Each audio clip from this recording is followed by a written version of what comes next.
Roger Bannister. I'm Secretary of Knowsley Unison and I'm a member of Unison's National Executive Council.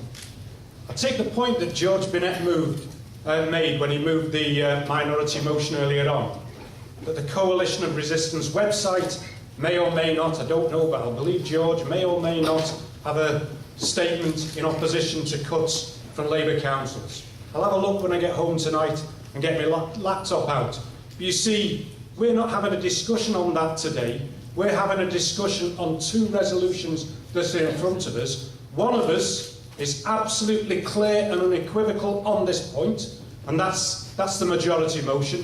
And the other motion is silent on the point. We have to make a decision about where we stand in relation to those cuts today on the basis of what's in each of those two motions in front of us. And that's one of the reasons that I support the majority motion. And I think the issue about the Labour Party and the attitude of the Labour Party on cuts is a crucial one to the anti-cuts campaign. Because I will make one difference, at least of emphasis, with what Tony Mulhern said a few minutes ago. Because the situation now in the Labour Party is vastly different to what it was like in the 1980s. The Labour Party is thoroughly undemocratic. In many areas it doesn't exist on the ground whatsoever. It's subject to witch hunt of anyone that would dare to step out of line. And we have to be realistic and say, against that background, the possibility of an anti-cuts fight being based on a Labour council or a group of Labour councillors now, compared with the 1980s, is virtually negligible. But there's another point about the Labour Party that's important to this debate, and it's that I do not believe that the most militant workers are now looking towards the Labour Party.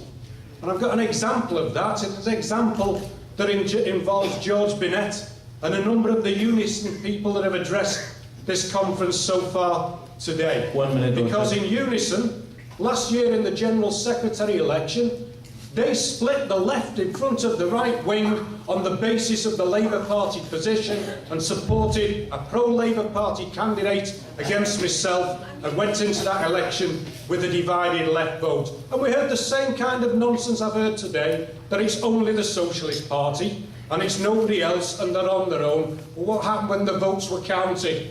It was only the Socialist Party and 42,000 rank-and-file Unison members